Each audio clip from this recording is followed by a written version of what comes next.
Coming up, a cold case file from 1976 with a list of plausible suspects. Listen to the details closely because your theories could help crack the case. Even through our own online sleuthing, we managed to find a new angle worth exploring. We'll also discuss a fresh lead recently made public about a former cop. This is the case you won't be able to get out of your head.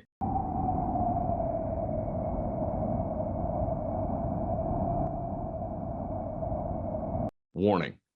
Today's subject is so disturbing, it was very difficult to even research. We debated many times whether to continue.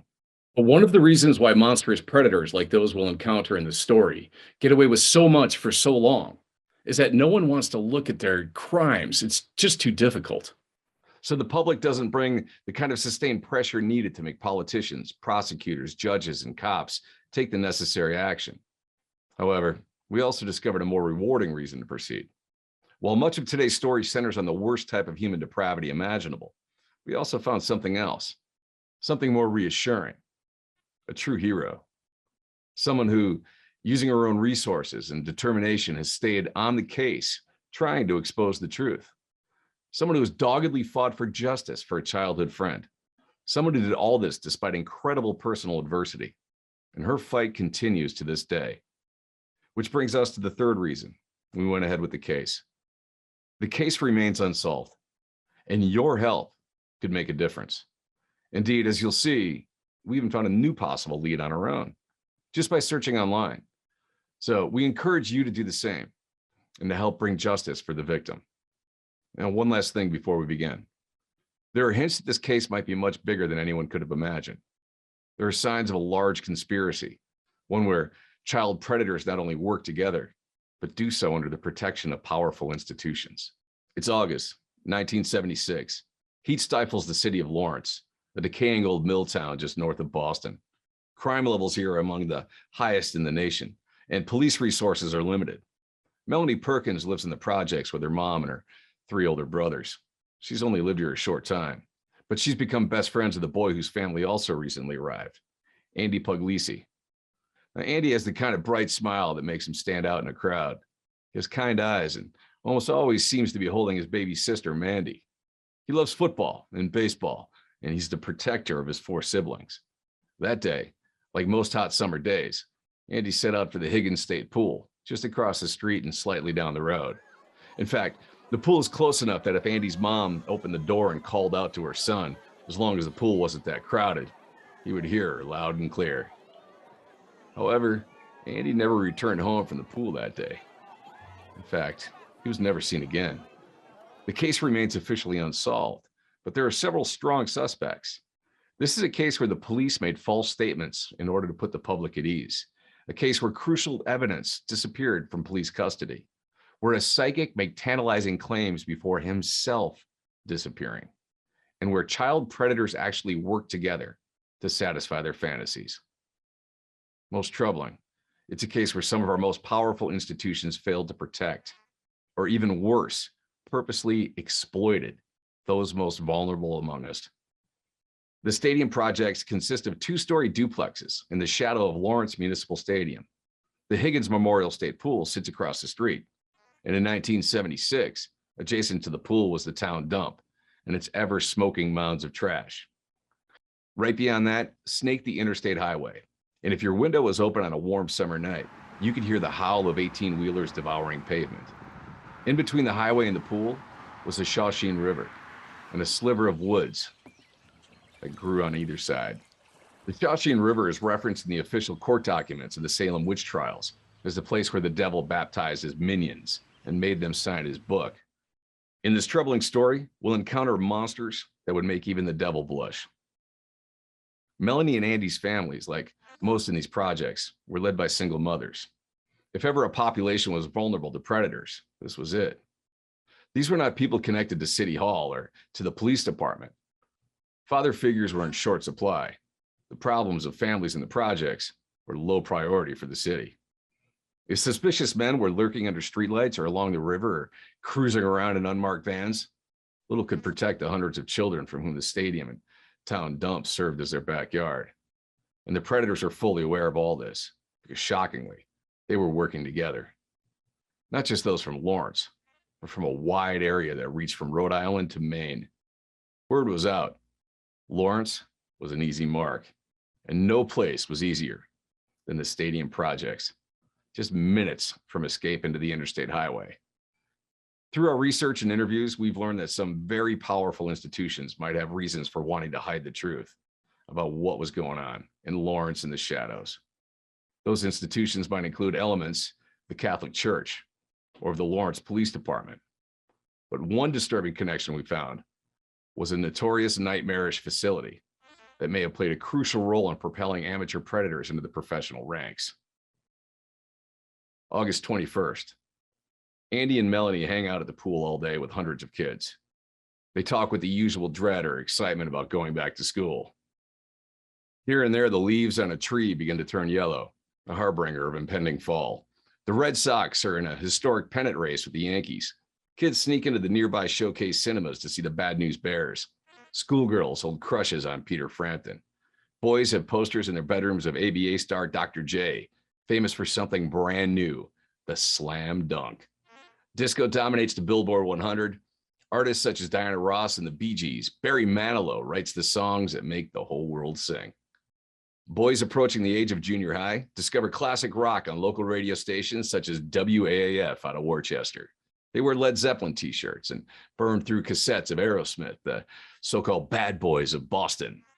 To celebrate the bicentennial of the nation's founding, the city's decked out in red, white, and blue everywhere you turn. It's 4:30. It's almost supper time. The sun still blazes, but the crowd of kids starts to thin. Melanie asks Andy to walk her home. She only lives about 200 yards from the pool. But for some reason, she has an uneasy feeling. She's made the short walk home alone many times before, but doesn't want to today. Andy decides to stay, and in fact, is among the last kids at the pool. Like many kids in the projects, life at home for Andy is troubled. So maybe Andy has reasons for being in no hurry to get there.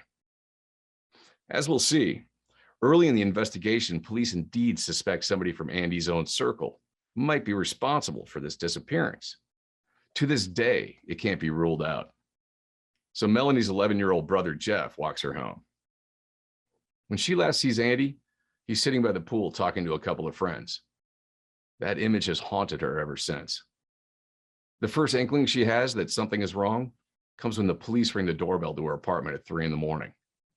They want to know when she had last seen Andy. A maelstrom descends over the projects for the next 6 days. The National Guard, Green Berets, state police, hundreds of volunteers. Helicopters thunder overhead.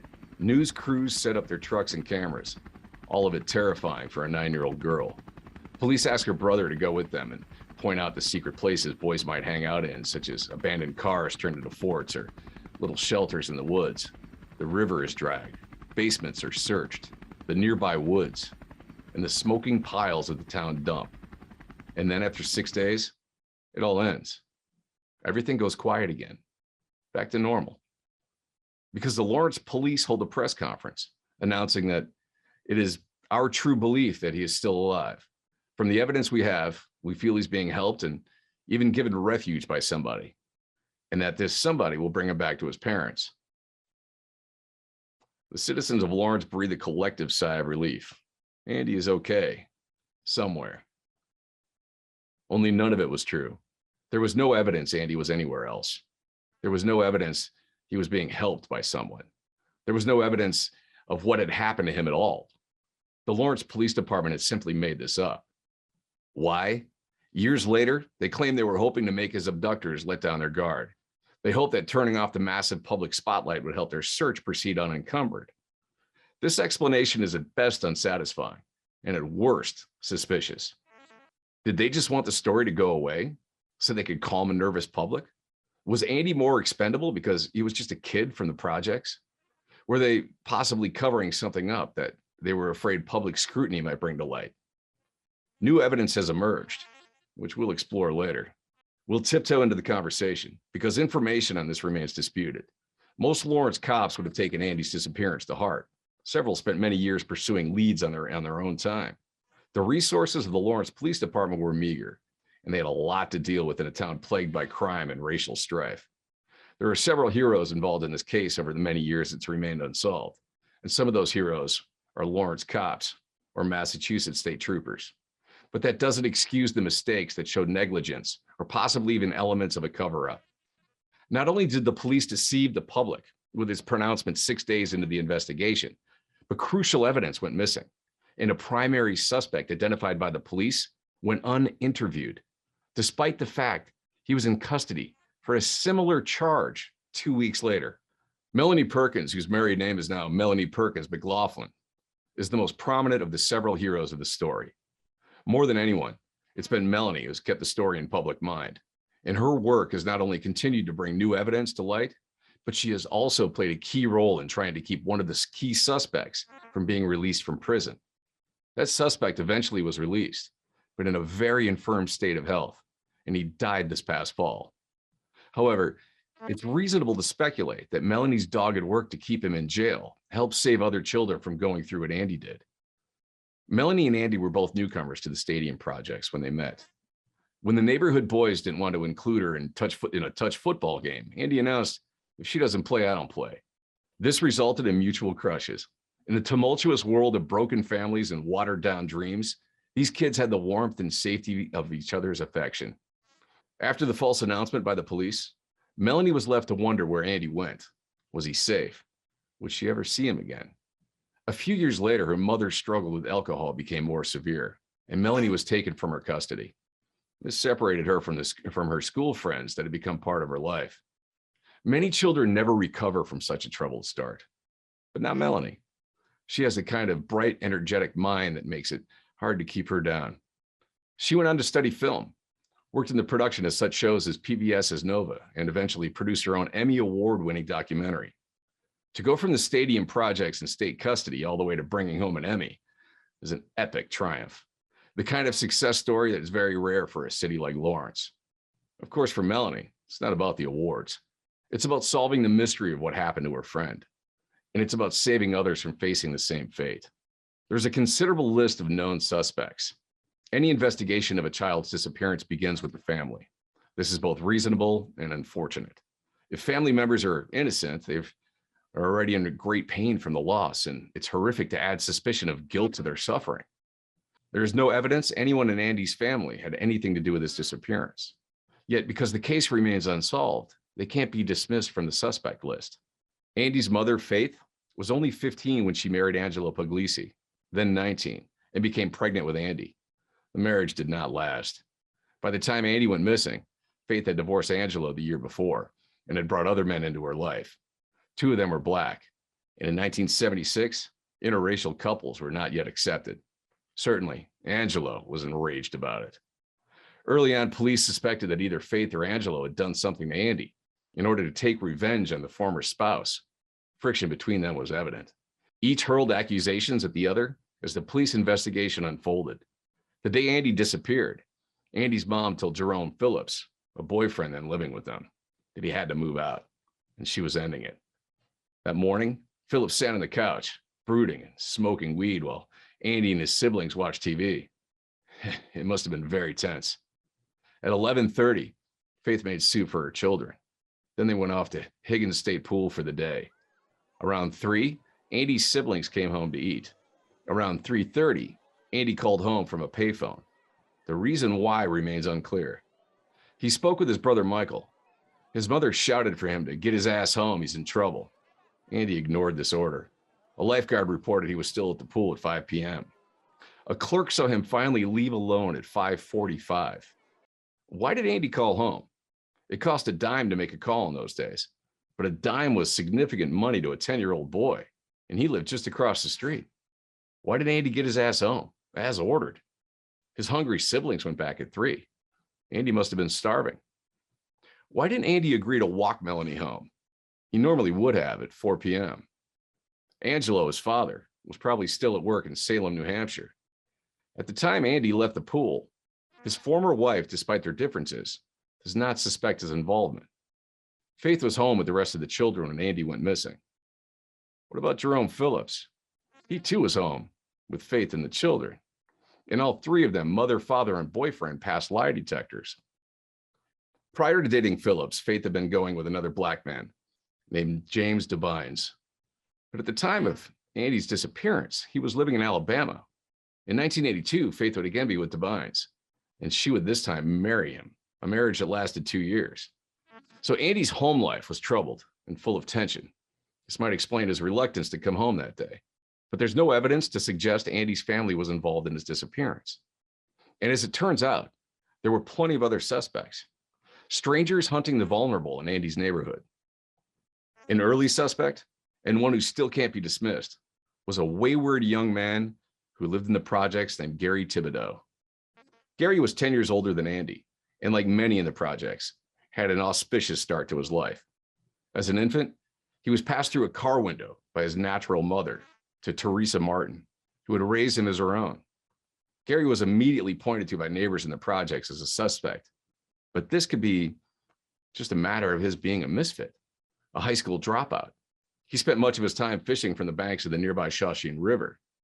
And at the time of Andy's disappearance, Gary's claimed to have been working somewhere as a house painter, but police were unable to establish an alibi. Over the years, he ended up with a lengthy arrest record, mostly related to drug and alcohol abuse. But was he a pedophile? Police documents show that he was eventually accused of inappropriate behavior with 3 separate boys. However, these charges were never proved. Another suspect is Wayne Chapman. And 2 weeks after Andy disappeared, police in Waterloo, New York, pulled over Chapman on a routine traffic stop. A search of his van turned up fake police badge, a starter's pistol, rope, tape, handcuffs, cameras, and child pornography. They found videos Chapman himself made of children that he was targeting. There was also a horrific audio tape Chapman recorded while following a school bus, fantasizing about what he might do to the children. And they found the bloody sock of a child. Within a short time, his arrest photo reached the Lawrence police. We showed it to 2 boys who had the summer before been lured into the woods behind the Higgins pool and raped. The boys quickly identified Chapman in the photo. After Chapman's arrest in 1976 in Waterloo, he quickly became a prime suspect for child assault across a handful of states and at least 2 murders.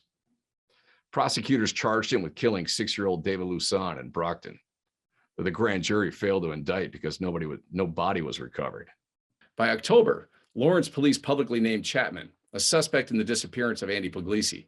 They searched again in the woods behind the pool, the same location Chapman had taken the 2 boys from the year before, but found nothing of interest.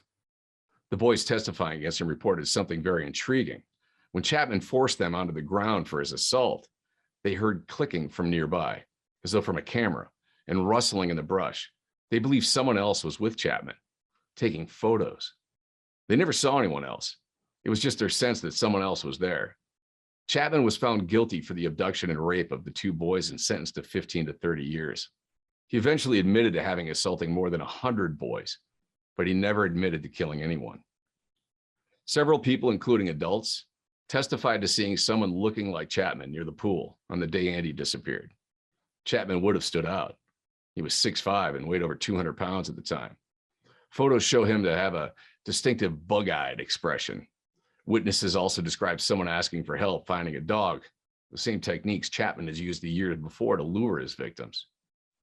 Chapman may have suffered from an experience that damaged him as a boy, being supposedly forced by 2 older girls to have intercourse with them when he was 9 or 10. They were said to have laughed at him the whole time. We can't verify whether this actually happened or Chapman concocted the tale for investigators. We suspect the latter. Chapman's younger brother, Kurt, claimed that when he was 4 and Wayne was 14, Wayne tried to seduce him. On another occasion, he tried to molest another brother. So there were certainly warning signs about Chapman from an early age. Other news accounts report Chapman tortured cats as a youth, locking them in boxes and leaving them to starve in the woods. Looking over the records, it's hard to get a clear picture. Some experts describe Chapman as more looking for love than being a murderer. And Chapman did not attempt to kill the 2 boys he raped in 1975. He walked them out of the woods and let them go. But torturing animals is well known as an early predictor of psychopathic behavior typical of a serial killer. He also confessed that with therapists to having fantasized about, quote, fondling and killing a kid. And Chapman maintained a close friendship with another suspect we'll meet later. Someone so monstrous and murderous that it's difficult to even read about his crimes. What about the bloody sock found in his van 2 weeks after Andy went missing? There was no DNA testing in 1976. Andy's mom was brought in to look at the sock, and she fainted. The sock, she said, belonged to her daughter, and Andy had actually worn his sister's socks that day, something that resulted in him being teased by other kids. Basic blood tests using the technology at the time were done in the sock, but the results are, for some strange reason, lost. The sock could be tested now for DNA evidence, but it too is missing. Lawrence police rationalized that keeping physical evidence for every case would require too much space, so they say it was likely thrown out at some point. But what about the test results? Why isn't that sheet of paper in the file? The next suspect on our list is Charles Pierce. When we tell you about his crimes, you might assume that he's the most monstrous of the suspects we'll meet. Sadly, we'll meet someone even worse. Pierce grew up in Lawrence's neighboring town of Haverhill. He spent years traveling as a carnival worker, and his predatory assaults ranged from New England to Florida. There were several places Andy could have come to his attention. He worked tents and rides at the Topsfield Fair, which Andy had attended. He worked at a dishwasher at Captain Chris's seafood restaurant in Haverhill, where Andy's family sometimes ate. He worked at Woolworths in downtown Lawrence, where Andy's family sometimes shopped. He also drove a vehicle, which matches the description several witnesses described as idling by the pool the day Andy went missing. And he later admitted to watching children at that pool. Pierce also told investigators he knew Wayne Chapman and that they had discussed their sexual activities together, which raises two absolutely crucial questions. Did they work together on any crimes? And how did they come to know each other? More on that later. On November 22nd, 1969, Michelle Wilson was riding her bike home at Boxford, Massachusetts, an old New England town with a general store and an old-style post office. Boxford's located next to Haverhill, just minutes from Lawrence. Residents of the neighboring towns sometimes take the scenic drive to Benson's ice cream during the summer. 13-year-old Wilson had moved to this idyllic town with her family only 6 weeks earlier. Afraid of the dark after spending the day doing homework with her friends, she left ahead of sunset for the bicycle ride home. As she rode, Charles Pierce attacked, pulling her off the bike and into a station wagon where he strangled her, then had sex with her corpse. As subsequent investigations would reveal, Pierce had no preference, boy or girl, but he was a necrophiliac, preferring to have sex with dead victims. He took Michelle's body to a nearby woods, beating her corpse some more, kicked her in the head, and then placed a 98-pound boulder on it. He covered the body with leaves.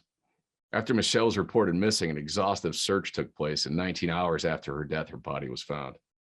However, Pierce was not charged with this crime until over 10 years later when he confessed while in police custody in Tampa for multiple child molestations. Evidence connecting Pierce and Andy is both frustrating and at the same time tantalizing. In 1988, a state trooper sent the Lawrence police a letter regarding Pierce and in prison for the murder of Wilson. Pierce had been talking in jail and confessed to having murdered a little boy from Lawrence. Lawrence police, for some reason, never sent anyone to question Pierce, even though Andy's case remained unsolved. Pierce had a long habit of confessing to crimes, then later recanting.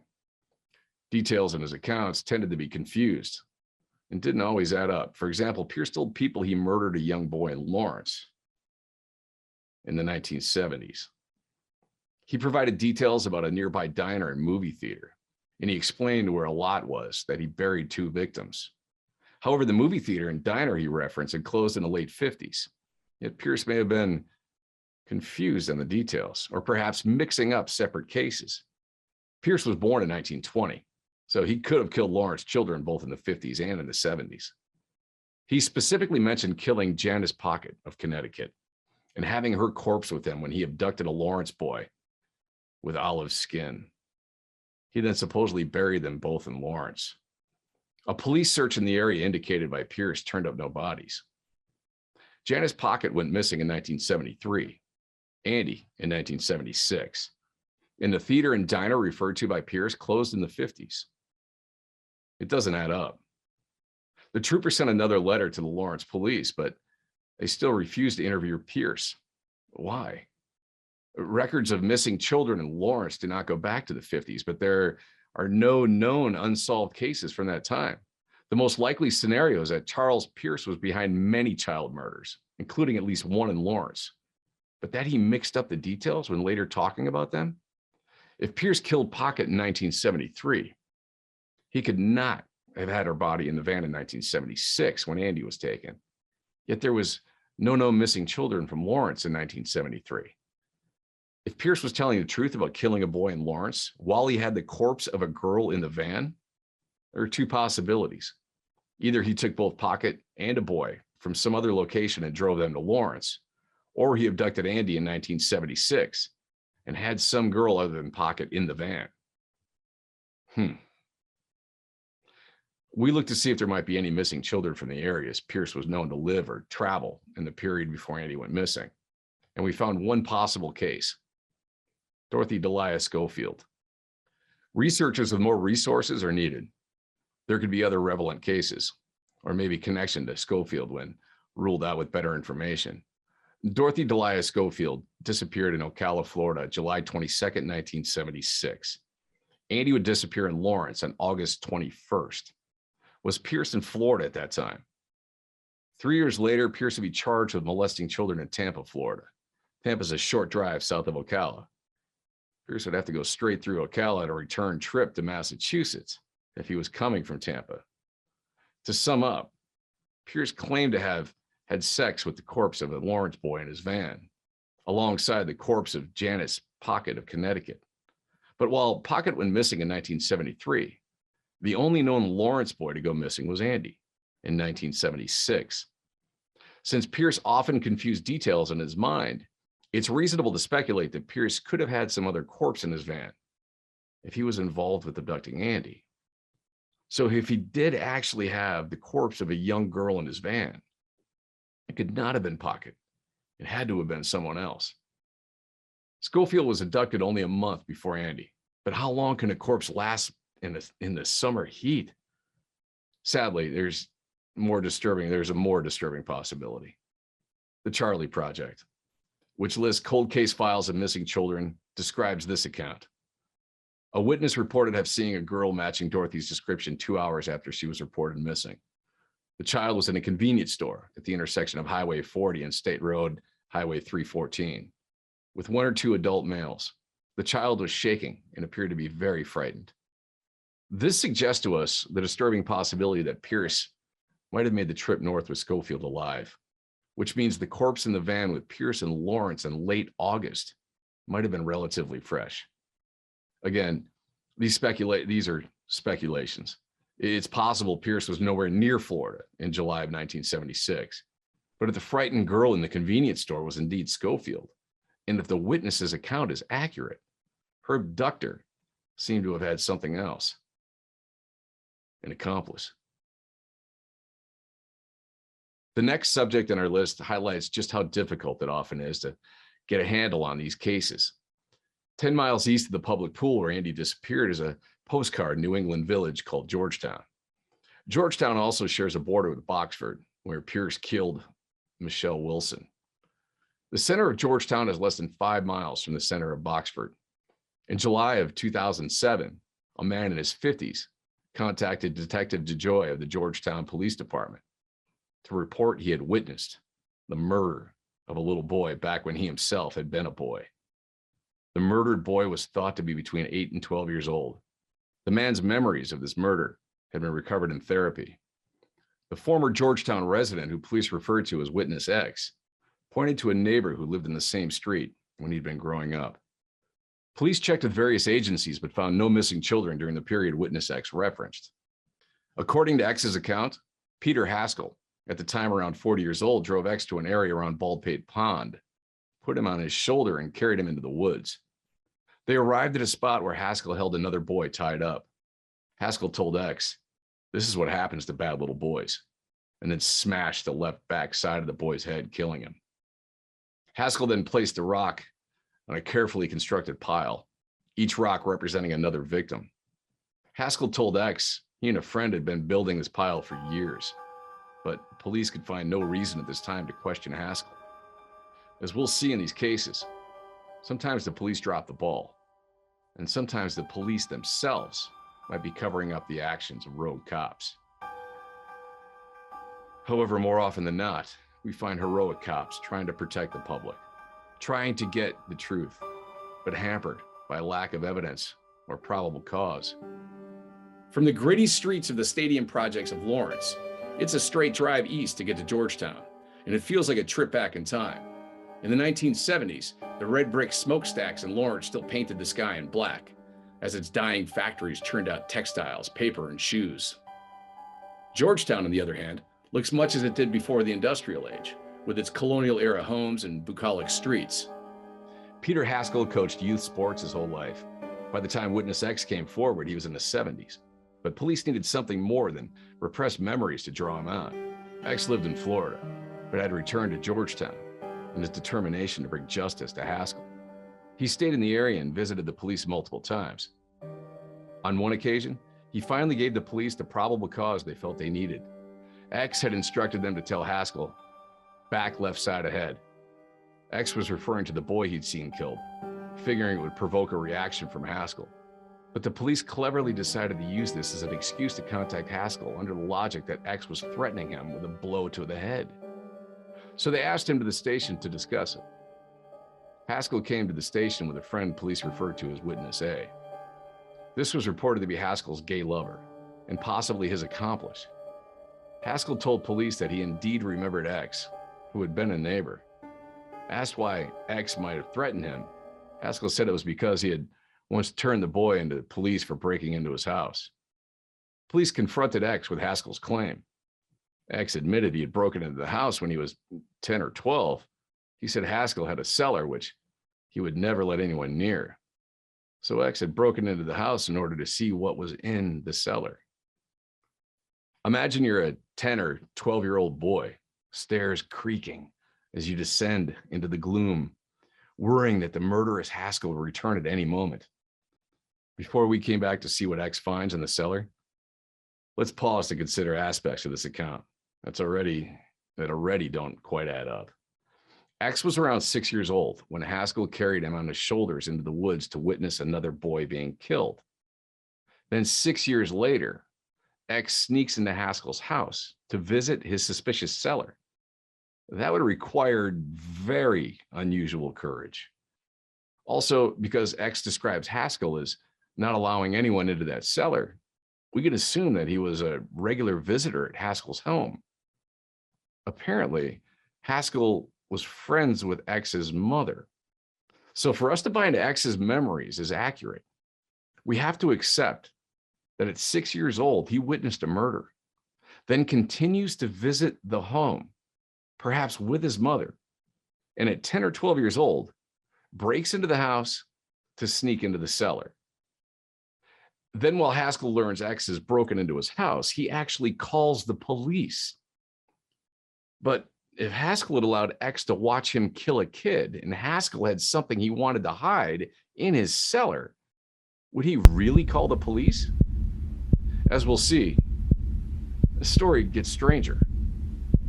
According to X, he only descended partway down those stairs. The smell of decaying flesh in that cellar was so awful, he could go no further and immediately ran back up. That cellar would years later be searched thoroughly by the state police and FBI. The horrors they found then only fuel the mystery.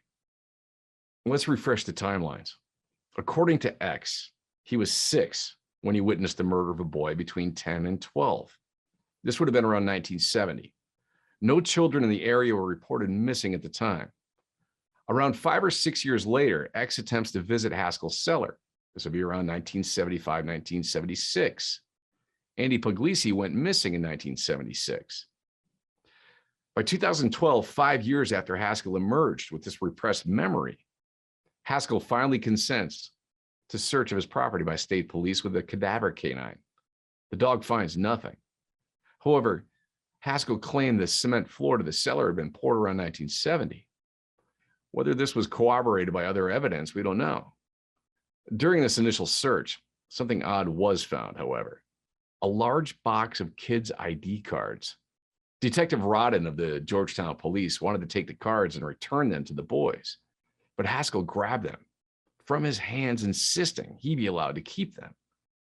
Police questioned Haskell's neighbors, Several of them described Haskell as odd and weird. It was said he liked little boys, and his accomplice, Witness A, was often with him. One neighbor recalled seeing someone digging a hole in Haskell's front yard. But just as we'll see, with the unreliability of childhood memory, this also highlights the problem with witnesses. It's not hard to imagine that rumors would develop about a closeted gay man who coached boys soccer. Georgetown is a conservative town. Several months after his first search of Haskell's house, one of Georgetown's detectives recalled an attempted abduction of two 13-year-old girls in 1999. As luck would have it, one of the girls was taking art classes at the time, so she drew a sketch of the driver. It bears a striking resemblance to how Haskell looked then, based on his driver's license. There was also a passenger with the alleged predator, and this man matched the description of Witness A, the accomplice and friend Haskell spent so much time with. The girls had also provided police with a partial license plate number. The police matched this number to a car that was owned by Witness A's sister-in-law. Police also played a recording of Haskell's voice for the girls, and they made a positive ID of it. The whole account raises all kinds of questions. Let's refresh. In 1999, two girls report an attempted abduction to the police. The police play a recording of Haskell's voice to the girls, so they obviously must have already strongly suspected Haskell since they obtained a recording. In 2007, police are contacted by a former neighbor of Haskell's, Witness X, who claims that as a boy, he witnessed Haskell murder another kid. Yet police apparently don't feel they have enough to search Haskell's home or even question him. And remember, Georgetown is a small, genteel town with very little violent crime. Could police have forgotten the attempted abduction of the girls only 8 years before? Could they have failed to make the connection right away? Witness X persisted for years in trying to push the police into action. In 2009, on the excuse that X had implied a threat to Haskell, they at last call the suspect into the station. Finally, in 2012, the police get Haskell's consent to search his home. By now, he's had at least 3 years warning that X had returned with accusations. Justice was moving at a glacial crawl, while potential predator was free to roam the vicinity. Police did stay on the case, however. They contacted Haskell's estranged sister, who, despite having grown up to despise her brother, told police that kids were never at the home and that she recalled no unusual smell. Police had even interviewed X's therapist, who described X as solidly grounded and said that memories resurfacing in victims in their 40s is normal. The therapist added X had nothing to gain by lying about Haskell. But what else could the police do? So everything seemed like a dead end, an intriguing one, but nevertheless, a dead one. However, in 2016, Haskell was found dead in his apartment. It was Haskell's longtime accomplice, so-called Witness A, that reported this to police. Inside, they entered the basement and found a nightmare collection, hundreds of ID cards of children, sex toys, videotapes, a human tooth in a jar, boy mannequins that have been gagged and bound, Barbie doll-sized figures with the breast cut off, boy figurines where the fingers had been severed. It was enough suspicious evidence that police were able to get a warrant to do a deeper search. Digging up the cement floor, they explained to the court that they were likely to find evidence of a murder of a child. The FBI and state police led the search, but no human remains were found. What do we conclude from cases like Peter Haskell? Was he a man who had troubling fantasies involving harming of children, but who never acted on them? Or was he so clever that he got away with horrible crimes, perhaps for decades? If he had something awful to hide, why did he call the police on Witness X when X was a boy breaking into his house? Why did he eventually consent to police searching of his home with a cadaver dog in 2012? Yet, where did Witness X repressed memories come from? Those memories might be way off certain details or even time frames, but it would be a remarkable coincidence if those memories were completely false. Yet Haskell had violent fantasies about harming children and was also the main suspect in an attempted child kidnapping. There are some conclusions we can draw relative to the Andy Puglisi investigation. One, we can see the problems with the repressed memories of young children. Keep these in mind that when we discuss one of the possible witnesses in the Puglisi case. Two, the cliche of the lonely child predator who works on his own, hiding in his depraved fantasies from others, might have to be thrown out. Whatever Haskell did or didn't do, he had a lifelong accomplice who shared his dark obsession. This means somehow he met another person with the same terrible secret. Who else might they have met along the way with such horrible obsessions? And in a time long before the internet, where and how did they meet? A third conclusion could be drawn. Police investigations of this stuff can be both dogged and determined, but also flawed and irregular. Police are busy with a lot of work and may be hampered by laws meant to protect a citizen's right. In Georgetown, somehow, cops were slow to connect X's accusations of abduction and murder to the attempted abductions of two young girls only 8 years before. They were slow to get warrants to search Haskell's home. It took years. And so with these conclusions in mind, we ask, could Haskell have been involved in Andy's disappearance? Haskell lived 10 miles from Lawrence. He would have been very familiar with it. The repressed memories of witness X point to around 1970 when Haskell supposedly killed a boy in the woods. But it was 6 years later, in 1976, that Haskell called the police on the 12-year-old X for breaking into his house. Could those memories be jumbled? Could Haskell have killed Andy in the woods, a crime witnessed by X, one so horrible that his mind repressed the memory? Even if Haskell was not involved in the taking of Andy, might he have learned something from the circle of like-minded predators in the area, many of which seem to strangely know each other? Remember another suspect we discussed, Charles Pierce, who lived just a few miles away in Haverhill. Pierce was convicted of killing Michelle Wilson, who was attacked as she rode home on her bicycle, took her to a section of woods and smashed her head with a large stone. Something very similar to what witness X recalled Haskell seeing done to a captured boy in the woods. Let's introduce one more suspect for our list, probably the most monstrous human being you'll ever hear about. Later, we'll discuss new evidence which has emerged about a Lawrence cop assigned to patrol the stadium projects the night Andy disappeared. And they were known to be 5 child predators lurking around the pool that day. So we might just be scratching the surface of something more vast and more organized than we dare to imagine. But to our list of Gary Thibodeau, Wayne Chapman, Charles Pierce, and Peter Haskell, let's add the most infamous name of them all, Nathaniel Bar Jonah. Bar Jonah's case is not only horrifying, but maddening. Despite the gruesome nature of his crimes, Massachusetts judges kept freeing him, probation officers failed to track him, and psychologists pronounced him safe enough for release, despite a lifelong obsession with molesting and attempting to kill young children. 1999, Great Falls, Montana. Nathaniel Bar Jonah lurks outside an elementary school in a borrowed car. He's wearing a fake police uniform and carrying a fake gun. Discovered by local police, he's arrested for impersonating an officer. Perhaps because a young boy, Zach Ramsey, had gone missing a few years before in Great Falls and was assumed to be abducted. Police obtained a warrant to search Bar Jonah's home. They found, among many other suspicious things, the bone of a young boy. Spraying luminol, a compound used to search for blood evidence, police found a word scrawled in the garage but invisible to the naked eye. Tita. Bar Jonah also kept lengthy diaries written in code, which the FBI managed to read, that seemed to list many of his victims over the years. Could Tita be one of those victims?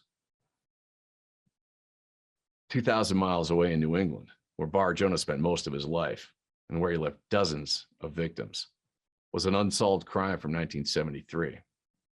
15-year-old James Teta was abducted from Revere, Massachusetts, raped, strangled, and left dead near a roadside stop on Route 119 in Rindage, New Hampshire.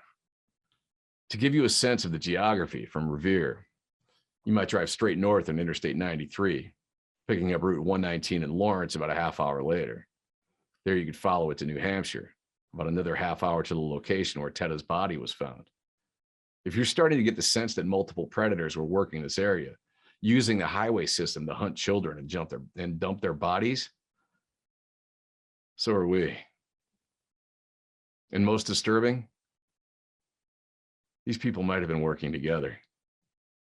At the very least, several of them knew each other. Chapman and Bar Jonah were close confidants, and Pierce also claimed association with Chapman. Haskell lived only a few miles from Pierce and only 10 minutes from the Higgins Pool in Lawrence. The FBI worked to identify many of the names on Bar Jonah's list. His crime spree ranged over a 30-year period, across multiple states and possibly even into Canada. One name on the list decoded by the FBI was Alonzo Puggy. Andy's full name is Angelo Puglisi. His nickname, Puggy. Nathaniel Bar Jonah was born as David Paul Brown in Worcester, Massachusetts, about an hour's drive up Interstate 495 from Lawrence. We found nothing in his background that suggests some event or some family situation that might have damaged him. He seems to have been born a monster. He showed signs of a taste for flesh as early as the first grade, when teachers warned his mother he had the disturbing habit of chewing off scabs and sucking blood from his own wounds. Later in life, prison guards described this continuing habit and how he seemed to go into a sexually aroused state when doing it. Bar Jonah would grow up to be a very large man, well over 300 pounds, so presumably he was a large boy. When he was 7, he attempted murder for the first time, luring a 5-year-old neighbor to his home where he tried to strangle her. Fortunately, his mother interrupted him. How does a 7-year-old boy even develop the idea to kill someone? This does suggest that Bar Jonah's compelling urge to kill preceded any erotic link to such desires. When he was 12, he assaulted a 7-year-old neighbor. A few years later, he tried to lure a couple of boys into a cemetery in order to kill them, but the boys backed out. In 1975, now an 18-year-old adult, he abducted an 8-year-old boy, sexually assaulted him, and began to strangle him. Only because a witness reported the abduction was the boy's life saved by police. Bar Jonah was sentenced to 1 year's probation. If that sentence troubles us, causes outrage, it was only the beginning. Less than a year later, he struck again, taking a 9-year-old girl and assaulting her. He threw her from his vehicle.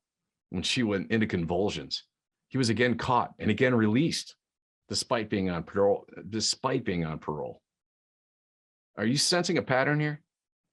In 1977, he tricked two teenage boys into his vehicle in Shrewsbury, Massachusetts, telling him it was a cop and showing a badge. He drove them to a wooded location and molested them. He then put one of the boys in the trunk of his car and strangled the other boy. Believing the boy dead, he left him, but the boy recovered, went for help, and police saved his friend. Another suspect is Wayne Chapman. In a remotely sane world, Bar Jonah would have been thrown in a cell with no key, but he was in Massachusetts. The judge gave him 18 to 20 years, then shipped him to a state hospital for treatment. While there, he confessed to fantasies involving the murdering and cannibalizing of children. And while there, he met like-minded predators. Did they share notes, techniques, secrets? Did they agree to meet up on the outside? It was at the state hospital that he changed his name to Nathaniel Bar Jonah. In 1991, amazingly, he was released from the hospital and set free. It didn't take long for this monster to strike again. Weeks later, he spotted a 7-year-old boy sitting alone in a car in downtown Oxford, Massachusetts. He forced his way inside and tried to smother the boy to death by sitting on him. Fortunately, the boy's horrified mother returned just in time. Bar Jonah was again arrested and again sent to the state hospital, a place we'll visit in detail later. You might be tempted to believe that we're making up what happened next, but we assure you, it's all true. 2 experts were hired by Bar Jonah to testify he was not a danger to the public. The Massachusetts judge bought it. So on the condition that Bar Jonah moved to Montana and lived with his mother, The judge released him on probation.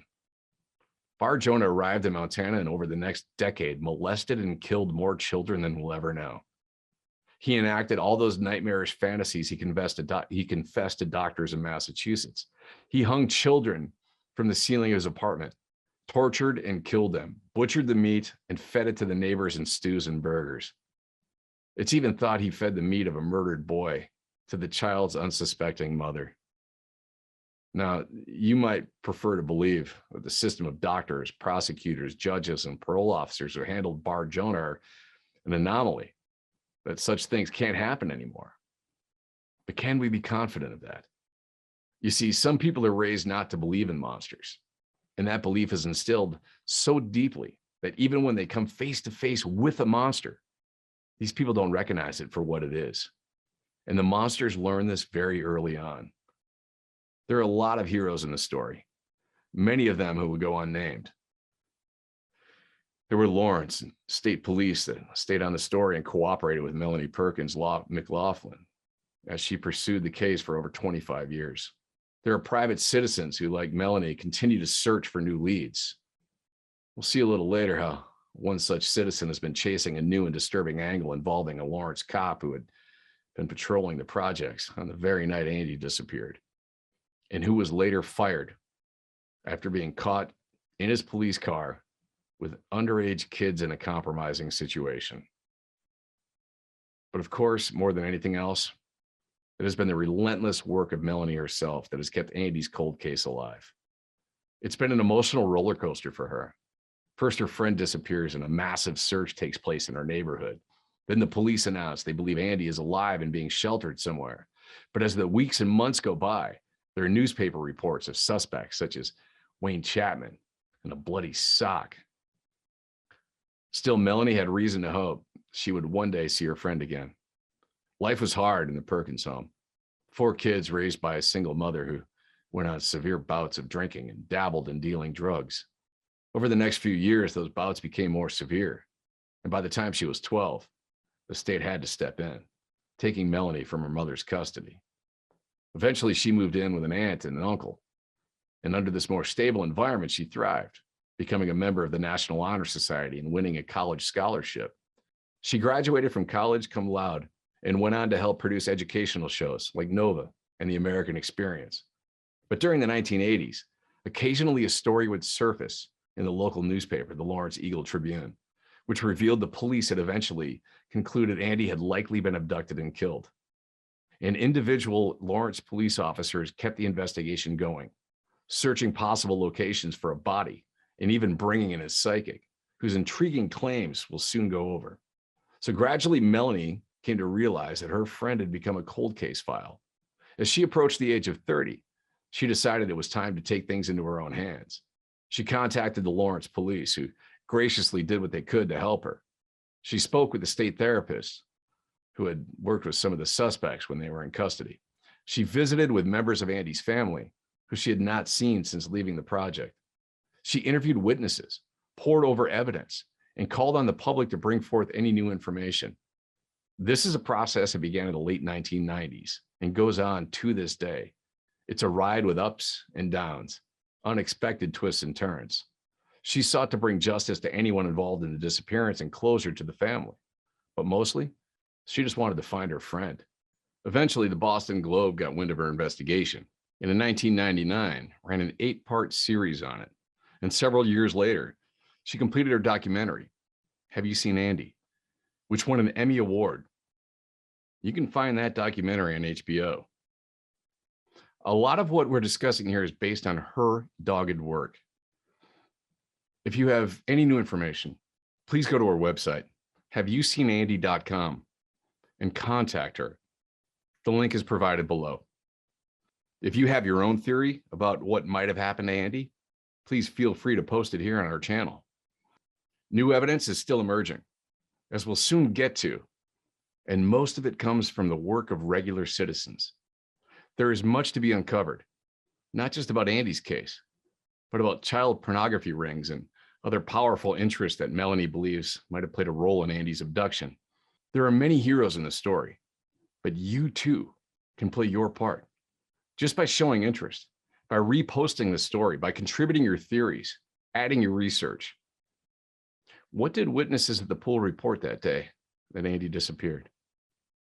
Let's start with the lifeguard from the pool. She recalled actually talking to Andy around 5 p.m. He was still at the pool an hour after Melanie left. Other witnesses reported seeing someone who looked like Wayne Chapman hanging around.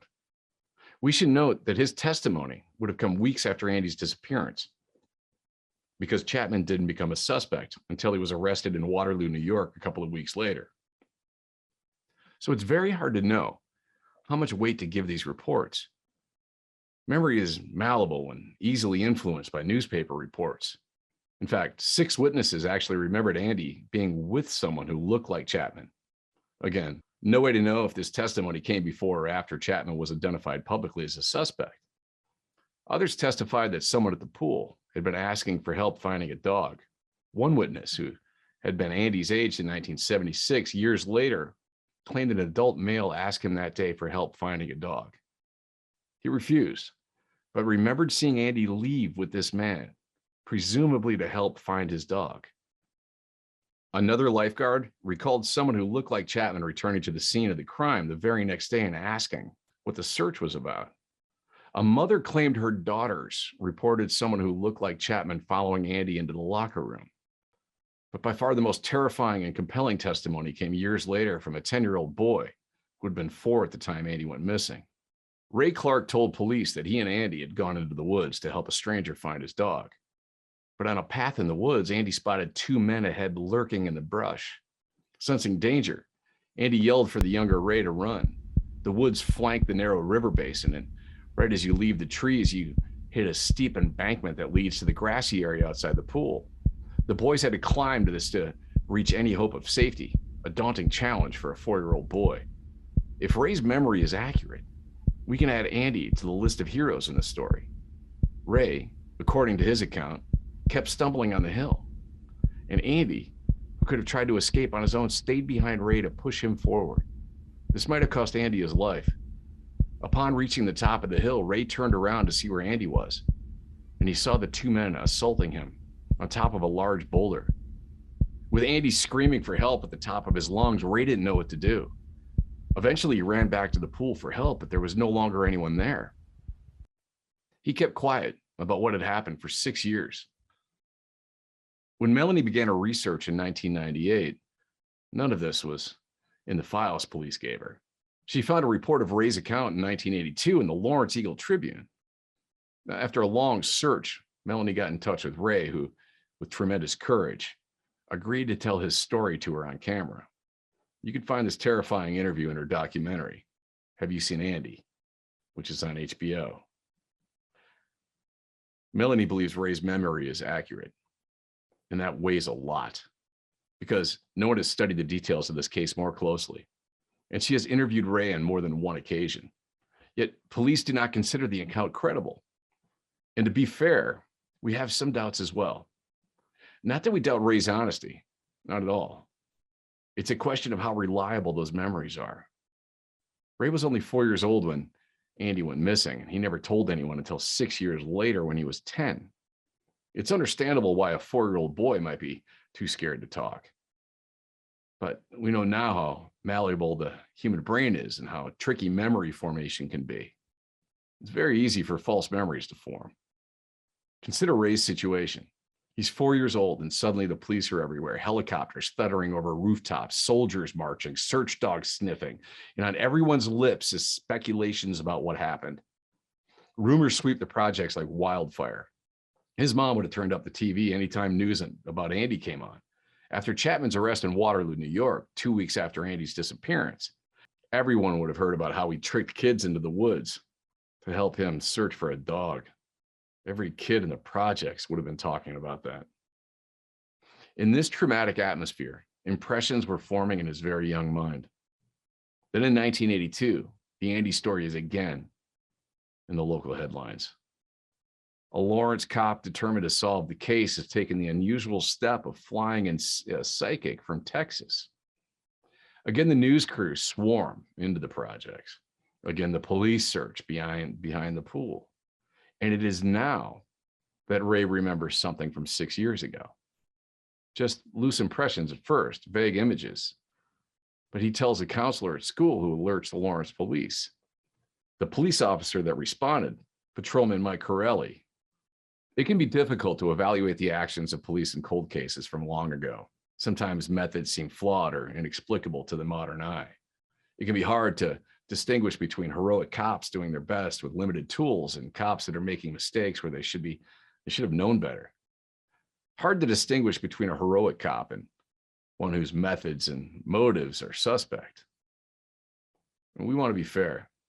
While at the same time, we should not be afraid to criticize.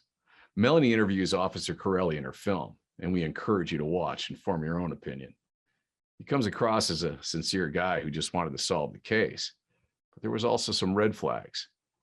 In 1982, the Lawrence police sent Corelli to a seminar at Texas A&M on forensic and investigative hypnosis. It's not clear why he was sent to this. Was he already investigating Andy? Were there witnesses he intended to hypnotize? In the early 80s, the Lawrence Police Department was so strapped for cash that they actually began buying old yellow cabs and converting them into squad cars.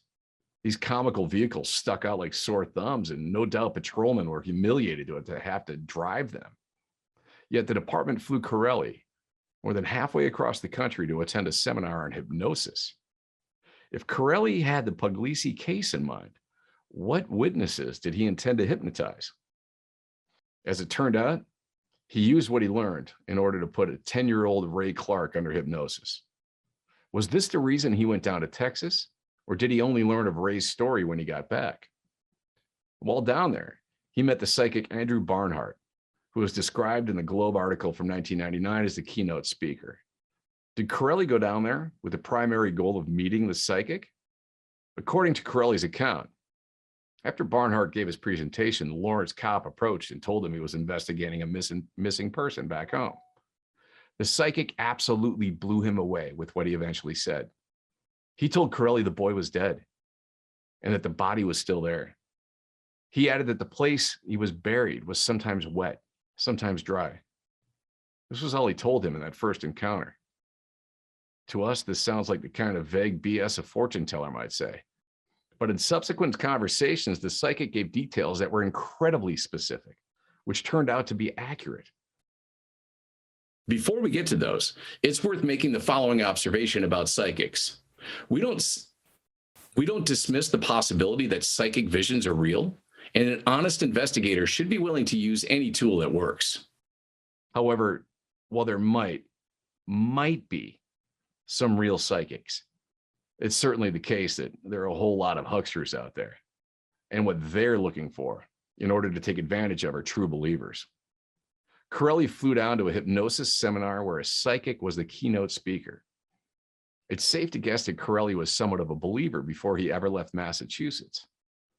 According to the Globe article, it was in subsequent conversations that Barnhart produced more intriguing details. He said that the body was buried 3 feet down, with 3 feet on top. He referred to pipes and 2 white towers being nearby. He claimed a middle-aged man with salt and pepper hair, a paunch, and screwed up front teeth had walked all over the grave, which had been covered in brush and twigs. This information is vague. Pipes and towers can mean a lot of things, and most middle-aged men have a paunch and some gray. However, the psychic added the location of the body, which has something to do with these codes: M19, M20, M21, and M23. Now that is not vague. How did his descriptions hold up? By this time, the city was converting the old town dump into a soccer field.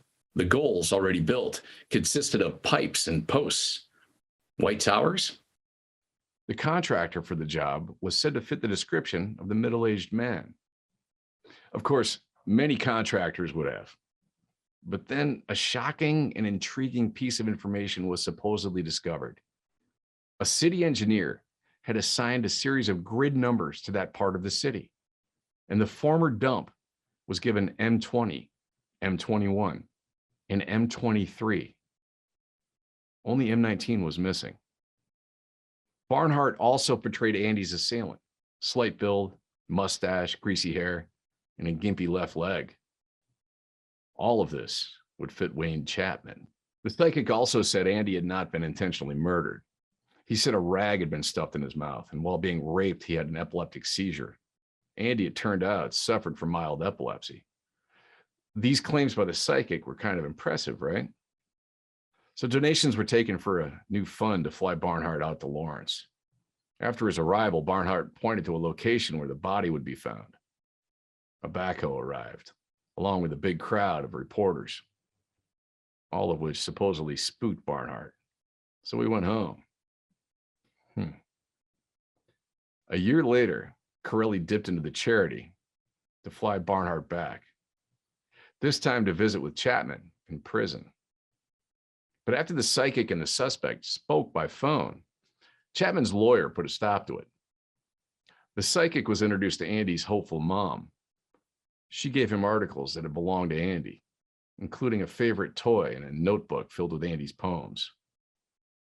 But the psychic left with them, disappeared for many years, and later claimed to have lost these precious possessions in a flood.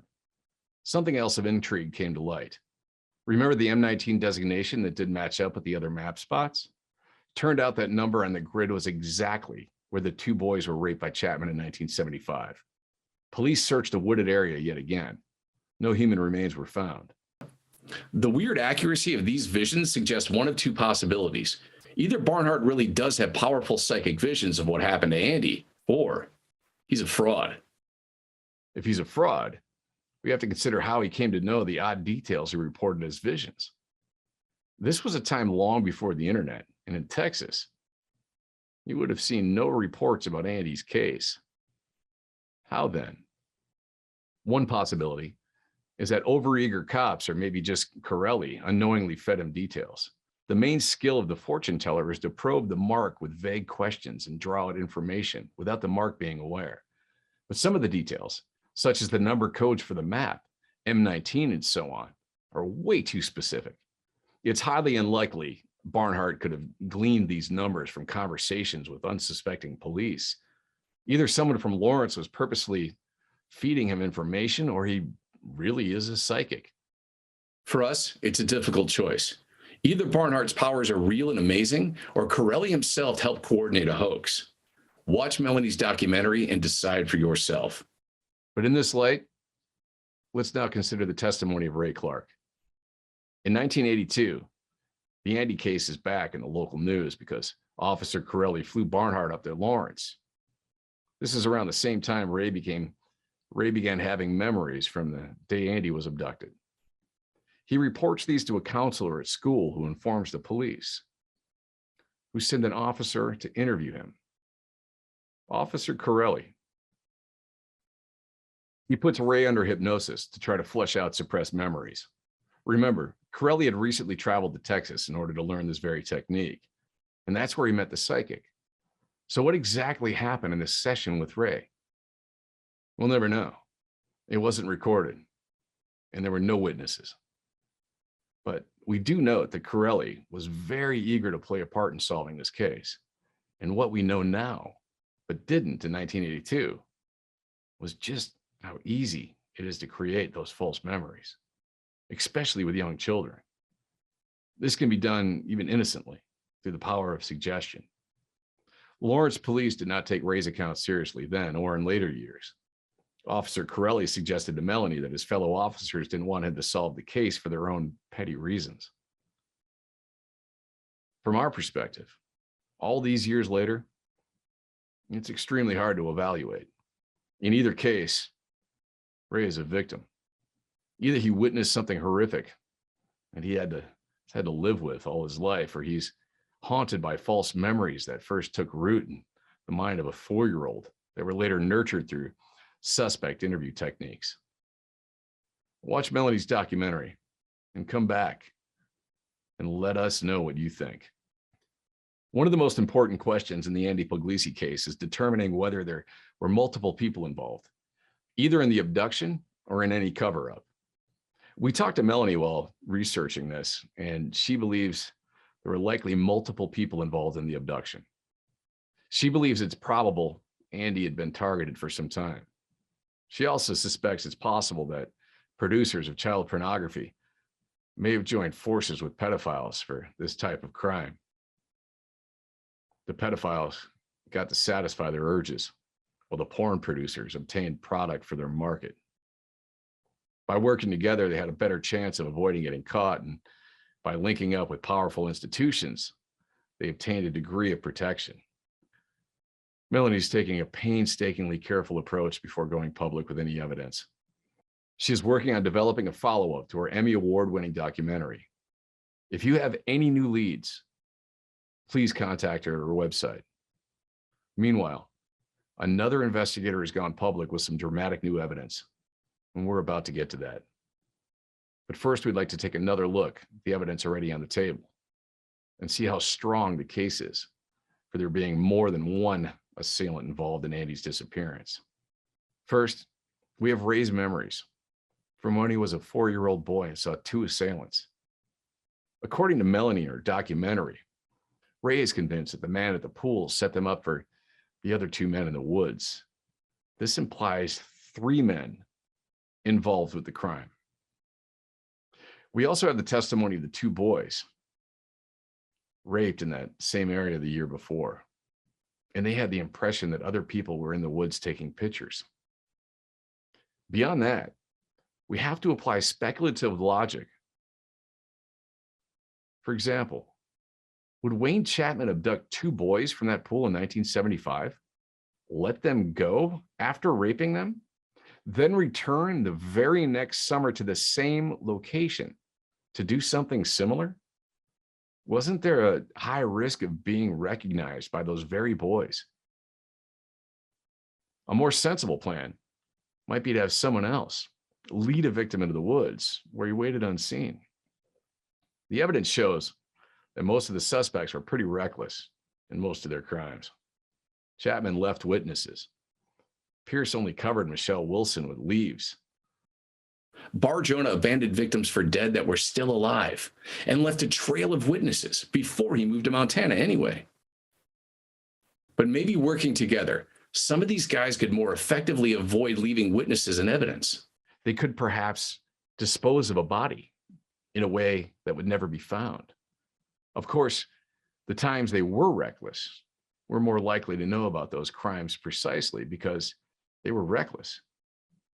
If there were crimes where they were more careful about disposing evidence and leaving no witnesses, naturally we're much less likely to learn of those crimes. We also know several of these predators communicated with each other.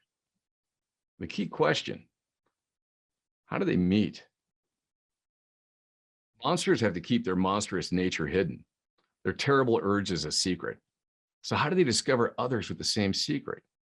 According to Ernie Allen of the National Center for Missing and Exploited Children, there's abundant evidence that pedophiles do communicate with people of their liked interests. They even trade photos of children like baseball cards. But how did they first meet? In the town of Bridgewater, Massachusetts, stands a nightmare facility. Bridgewater State Hospital is a notorious level 4 prison for the criminally insane. The horrors of this institution were exposed in the famous 1967 documentary, Tittycut Follies. Within the campus is the Massachusetts Treatment Center for the Sexually Dangerous. Generally speaking, there are 2 types of inmates here. First, those that have been sentenced to prison for horrific sexual crimes and are serving sentences here instead of in regular prisons. And second, those that have been civilly committed. These are not inmates serving a sentence, but rather those held because of their danger to society. For example, Wayne Chapman was sentenced to 15 to 30 years for the rape of 2 Lawrence boys. But instead of being sent to prison, he was sent to the treatment center. At the center, he had the option to participate in therapy. Early on, he did. But after a couple of years, he opted out. However, he remained surrounded by men who shared his monstrous urges. Could this facility itself be the beginning of relationships between dangerous sexual predators? Is this where they begin to work together, feeding each other's fantasies, sharing techniques on how to lure victims, learning better ways to dispose of evidence and avoid witnesses? Is Bridgewater State and facilities like it kind of a graduate school for monsters? Nathaniel Barr Jonas spent 12 years in that facility before a judge freed him on the condition he moved to Montana with his mother. Before his time there, we see sloppiness in his crimes. He abandons victims for dead that are not and leaves a trail of witnesses. He even seems to lack discipline over his urges, committing crimes on several occasions within days of being released from custody. But he reaches Montana as a more refined monster. It takes years before he's caught in a crime. Yet he was abducting and killing the whole time. Bridgewater has a terrible history of releasing monsters who go on to kill again. And that alone might make a topic for another episode. But the relevant question for today's investigation is whether any of the suspects in the Andy case could have known each other and whether this association began at Bridgewater. It would seem the answer is no, at least for the known suspects.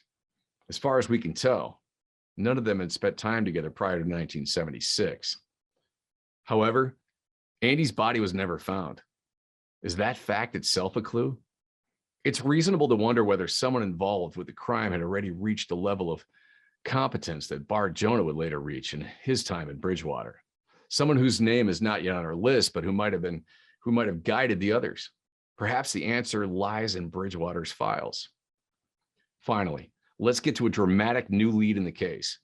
In September of 2021, Brett Ruman published an article in the Valley Patriot based on extensive research and interviews that pointed to a Lawrence cop.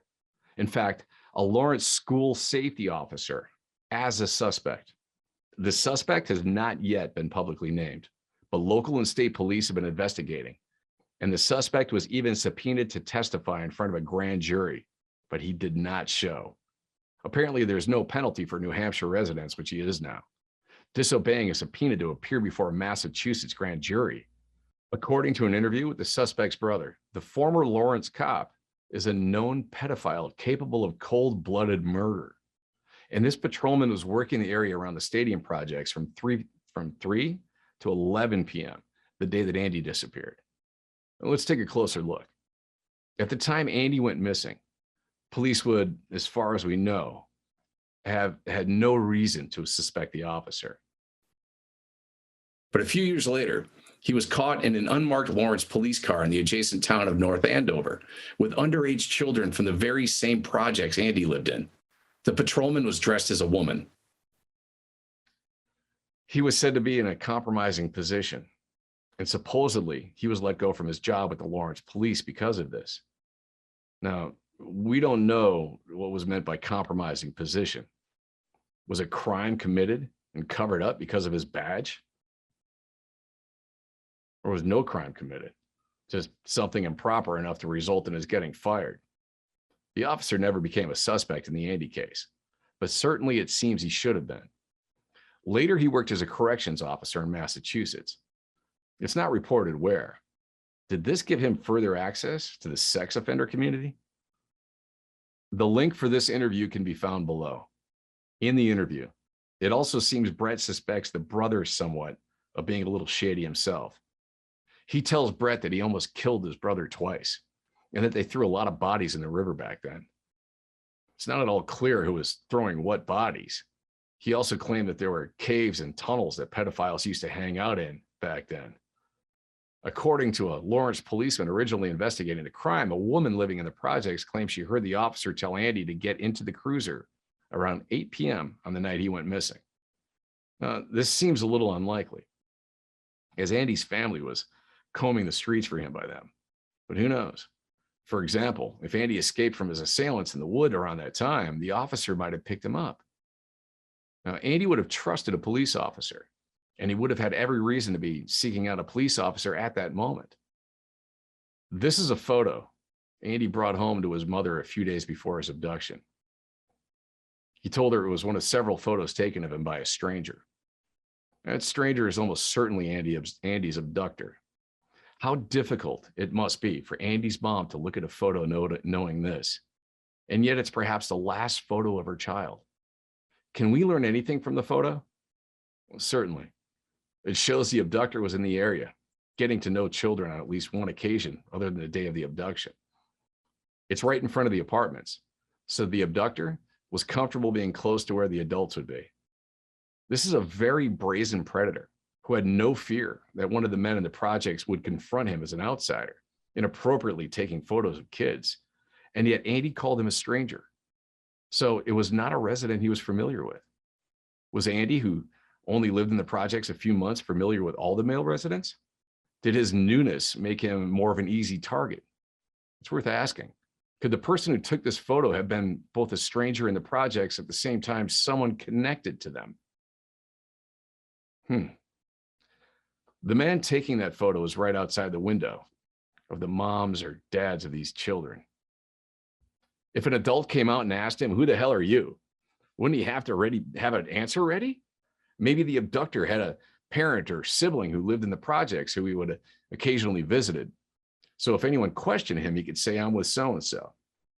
He would not have been a man in uniform, or Andy would have told this to his mom. So not a policeman on duty, not even an ice cream man. It's hard to imagine Wayne Chapman spending all this time so close to the small community in the projects where he might be recognized by the two boys he had raped only a year before, where he might be questioned as to why he was hanging around talking to kids, taking their photos.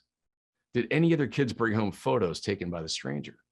It seems unlikely that this guy would show up with a camera with the purpose of getting photos of kids, with the purpose of connecting to children, and yet he only meets one boy.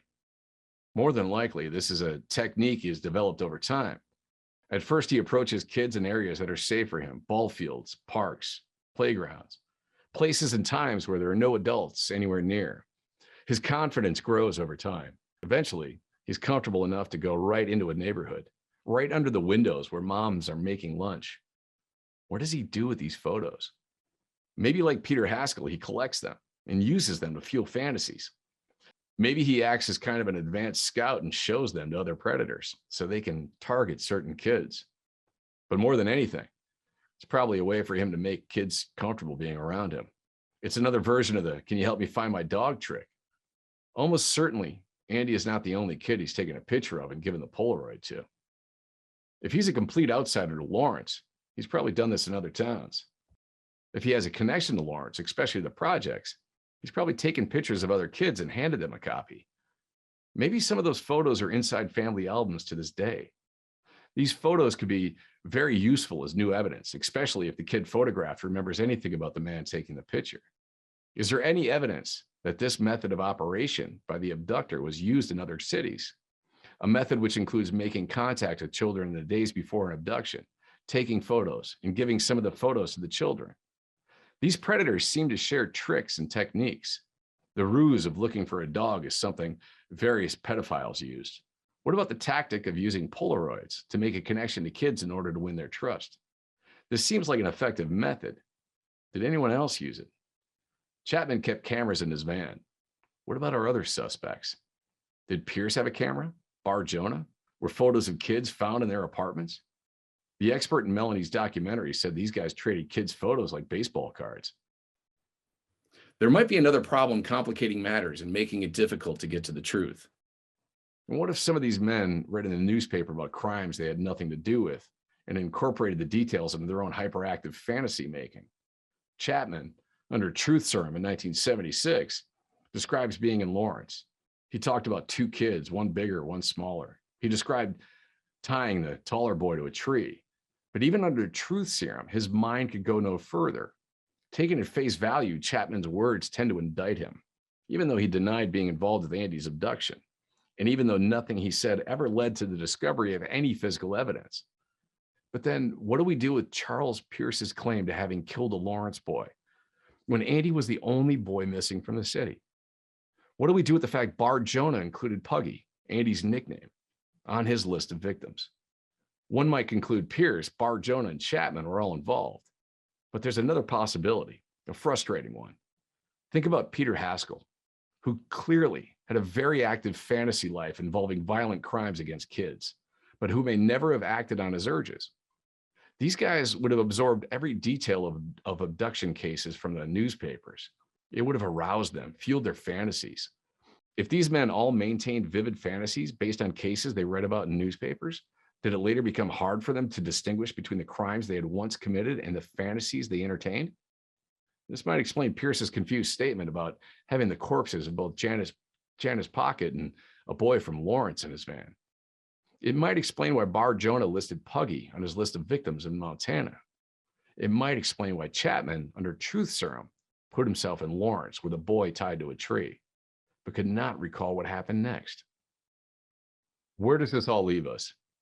The testimony of witnesses is not very reliable. Neither are the partial confessions of suspects. And yet there is almost no physical evidence. A bloody sock had been found in Chapman's van, but it's now missing. One thing we do have is the photo of Andy presumably taken by his abductor.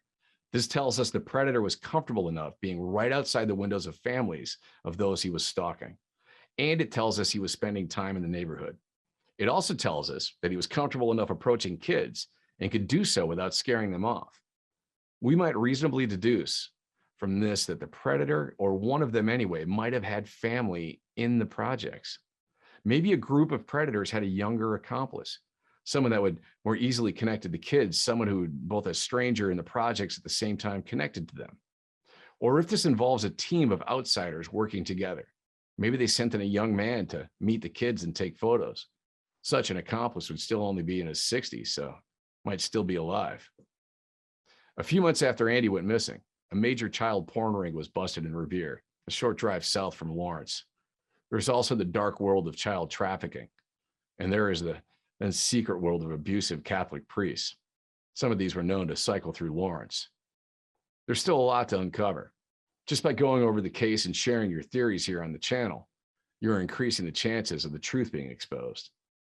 Please click subscribe so we can help keep a spotlight on this case and keep the pressure on authorities. And please explore the source links below.